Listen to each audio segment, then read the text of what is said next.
Γεια σας και από μένα. Καταρχάς να εκφράσω τις ευχαριστίες μου για τη συμμετοχή μου εδώ και δεύτερον τη χαρά μου για τα ενδιαφέροντα πράγματα που ακούσαμε και νομίζω βάζω μια σημαντική βάση για συζήτηση και προβληματισμό. Εγώ θα πω λίγο πιο έτσι γενικά πράγματα που έχουν σχέση με το ευρύτερο πρόβλημα και το λέω αυτό διότι προσωπικώς δεν ξεχνάω ότι ζούμε σε μια χώρα που είναι πτωχευμένη. Και δυστυχώς δεν βλέπουμε καμία καλυτέρευση από την πλευρά της εξουσίας και καμία συνειδητοποίηση ευρύτερη και ουσιαστικότερη από την πλευρά της κοινωνίας.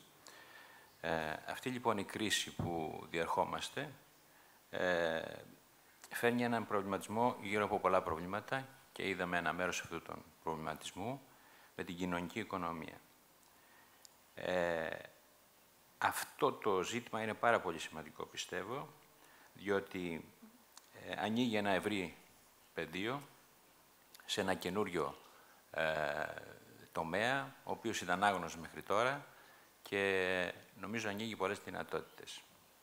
Η ιδέα που υποβαστάζει αυτά τα εγχειρήματα της κοινωνικής οικονομίας είναι η συγκρότηση υποδομών, οι οποίες θα προσπαθήσουν να λύσουν σημαντικά προβλήματα επιβίωση στις τρομερά δύσκολες οικονομικές συνθήκες. Περαιτέρω, οι προσπάθειες αυτές μαζί με άλλες θεωρούνται στο πρόπλασμα για δημιουργία νέων κοινωνικών σχέσεων και εναλλακτικών τρόπων συμβίωσης. Θεωρούνται ακόμη ως σκόπευση για μια άλλη οικονομία που θα είναι αποκεντρωμένη και θα εξυπηρετεί την τοπική κοινωνία και θα προσφέρει ένα σωρό προϊόντα, όπως είπαν και οι προηγούμενοι, και θα έχει αποτέλεσμα το σεβασμό στο περιβάλλον και την οικολογική παιδεία. Αυτά τα ασφαλώς σημαντικά εγχειρήματα, εφόσον των πραγμάτων έχουν μερική άποψη της πραγματικότητας, θέτουν εμέσως, πλην σαφώς, το ζήτημα της ευρύτερης κοινωνικής οικονομίας και τη σύνδεσή της με το γενικό πολιτικό πρόβλημα. Θέτουν το ζήτημα κατά πόσο μπορεί να ευδοκιμήσουν καταρχάς αυτές οι κινήσεις, οι οποίες de facto αντιστρατεύονται το υπάρχον σύστημα παραγωγής, διανομής, εμπορίου και χρηματοδότησης, που στηρίζεται στο κέρδος, στο εμπόρευμα. Από τη στιγμή που μένει αυτό ακριβώς το σύστημα άθικτο, καθώς και το ευρύτερο πολιτικό καθεστώς. Ακόμη, για να υπάρξει μια γενικευμένη κοινωνική οικονομία, θα πρέπει να υποστηρίζεται από μια κοινωνική ηθική. Με την έννοια της κοινωνικής ευαισθησίας και αλληλεγγύης, της ευθύνης και της υπευθυνότητας για τον κοινό αγαθό. Εδώ όμως μπαίνει οπωσδήποτε το θέμα της παιδείας. Έχει αποδειχθεί όμως ότι αυτό το σημαντικό ζήτημα, το κοινό αγαθό, οι γραφειοκρατίες και τα κόμματα μέσα στη χώρα και ευρύτερα στις άλλες χώρες, μέσα στη χώρα την οποία ζούμε, αποδείχθηκαν ότι είναι εχθρικά προς αυτό το σκοπό. Το καθένα από αυτό έχει μόνο μερική αντίληψη της πραγματικότητας. Επίσης, το καθένα από αυτά ενδιαφέρεται κυρίως για το δικό του συμφέρον και την απαραγωγή της εξουσίας του. Και τρίτον, για τους λόγους αυτούς, όπως έχει αποδείξει η ίδια η πραγματικότητα, έχουν αποτύχει στη διακυβέρνηση και στην επιδίωξη ευαισθησίας και υπευθυνότητας. Τα κόμματα, λοιπόν, είναι ανίκανα για μέριμνα του κοινού συμφέροντος. Δεν έχουν εκπαιδευτεί και δεν ξέρουν τι είναι το κοινό συμφέρον. Πρέπει, λοιπόν, να εμπλεκεί αναγκαστικώς η κοινωνία, η ίδια κοινωνία, η οποία είναι η μόνη αρμόδια και ικανή για τον καθορισμό του κοινού αγαθού. Είναι μεν πολύ σημαντικό και βαθύτατα ηθικό ζήτημα η επιβίωση ορισμένων κοινωνικών ομάδων και στρωμάτων, αλλά είναι εξίσου σημαντικό το κοινό αγαθό το οποίο λαιλατημένο από ιδιωτικά και κομματικά συμφέροντα καταρρέει, συμπαρασύροντας τα κατώτερα κυρίως και μεσαία στρώματα και βεβαίως σε ένα άλλο βαθμό και επίπεδο όλη την κοινωνία. Μόνο λοιπόν η κοινωνία μπορεί συνολικά να καθορίσει κατευθύνσεις, σκοπούς και πράξεις προς όφελος του κοινού αγαθού. Αυτό σημαίνει κοινωνική πολιτική, πολιτική από την ίδια την κοινωνία και όχι μόνο για την κοινωνία. Αυτή η κοινωνία θα πρέπει να αποφασίσει τελικώς, εδώ είναι το μεγάλο διακύβημα, το μεγάλο ζητούμενο, πώς θέλει να προχωρήσει, να επανακαθορίσει τις συνολικές ανάγκες και επιθυμίες και τους τρόπους με τους οποίους αυτές οι επιθυμίες και ανάγκες μπορούν να πραγματοποιηθούν, να ικανοποιηθούν. Να καθορίσει επίσης τι σημαίνει ανάπτυξη εντός εισαγωγικών.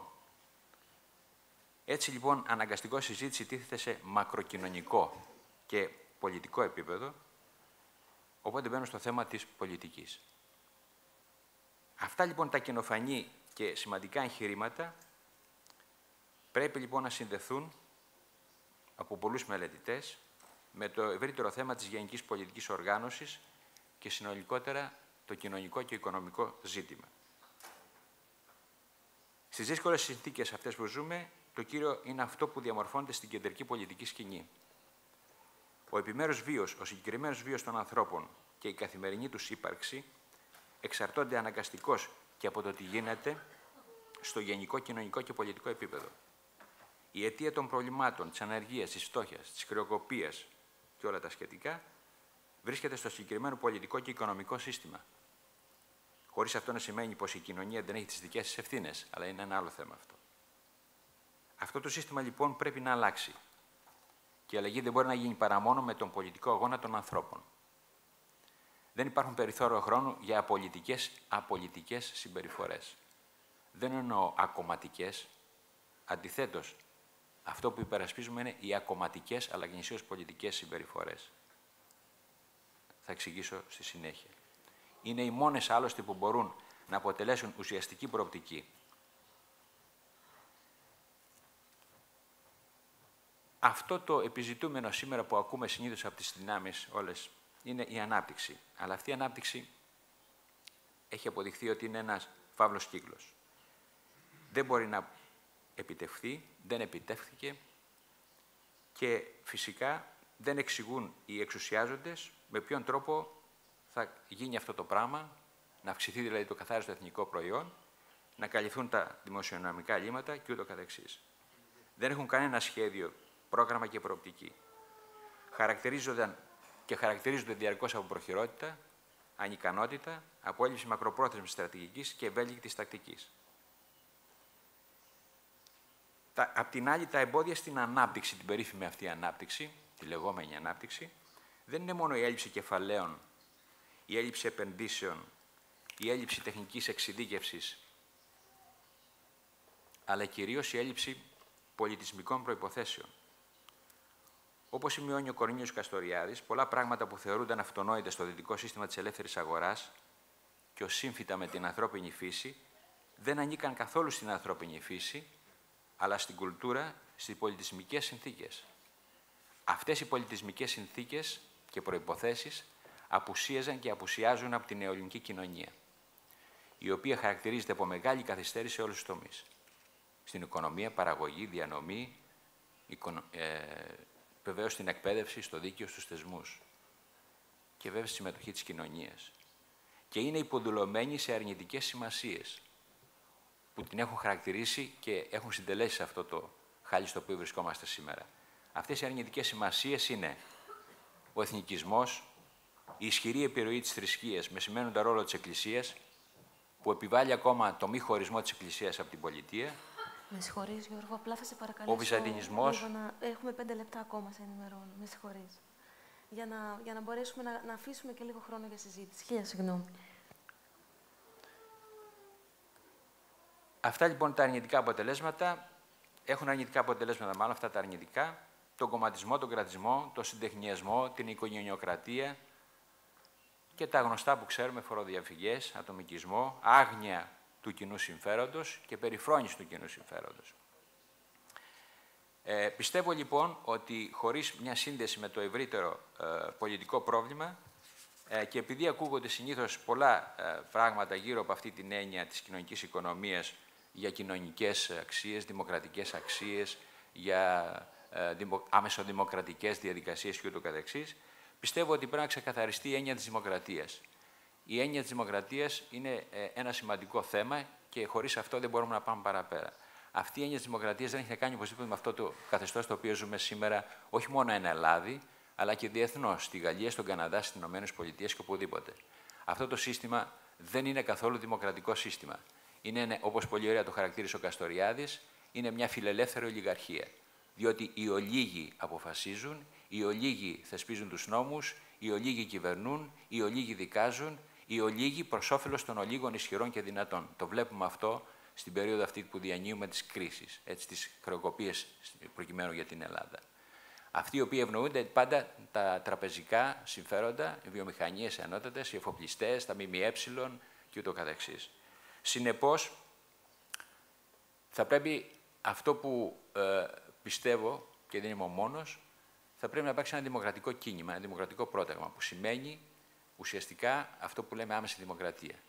Η άμεση δημοκρατία δεν είναι μόνο διαδικασίες, δεν είναι μόνο θεωρίες, είναι και πράξη. Και είναι και καθεστώς και πολίτευμα. Και έχει αξίες, δομές και νόμους.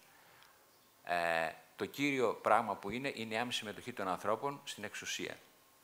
Αυτό μπορεί να μας φαίνεται πολύ δύσκολο, αλλά εν πάση περιπτώσει πρέπει να ξεκαθαρίσουμε σε τι σύστημα ζούμε και τι θέλουμε.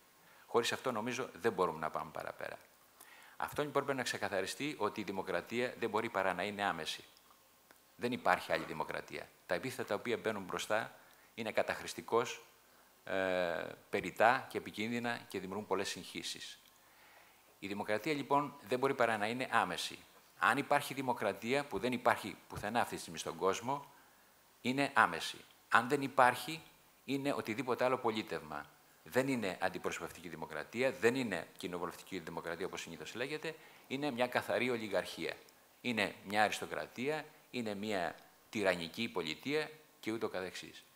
Πιστεύω λοιπόν ότι πρέπει να ξεκαθαριστεί αυτό το θέμα και να συνδεθεί με τα εγχειρήματα τα σημαντικά της κοινωνικής οικονομίας για να μπορέσουμε να αποκτήσουμε σε αυτή τη χώρα ένα όραμα που θα μας βγάλει από το αδιέξοδο. Μπορεί να είναι δύσκολο, μπορεί να φαίνεται ουτοπία. Εγώ προσωπικώς δεν το θεωρώ ουτοπία, διότι υπήρξε μέσα στην πραγματικότητα, όπως και πολλοί άλλοι δεν το θεωρούν ουτοπία. Αλλά, εν πάση περιπτώσει, αν θεωρήσουμε την ιστορία όπως πολλοί έχουν πει, ότι αυτό το οποίο ζούμε σήμερα είναι όλες, μάλλον οι επιτεύξεις του ανθρωπίνου πνεύματος, ξεκίνησαν από κάποια ουτοπία εντός εισαγωγικών. Και για να τελειώσω με το τέτοιο του Καστοριάδη, που λέει ότι από τη στιγμή που έχει σχέση και με αυτό που διαβάζουμε εδώ πέρα, διεκδικήστε το μέλλον σας, πιστεύω ότι αυτό που πρέπει να καταλάβουμε ως κοινωνία ελληνική είναι ότι υπάρχει κάποια υπευθυνότητα μέσα σε αυτή την κοινωνία που δεν θίγεται τόσο πολύ από τα κόμματα και από τα μέσα, την οποία πρέπει να αποδεχθούμε και θα πρέπει να πάμε παραπέρα. Χωρίς να ξεκαθαρίσουμε τις δικές μας ευθύνες, δεν μπορούμε να προχωρήσουμε σε ένα άλλο μέλλον καλύτερο. Ευχαριστώ.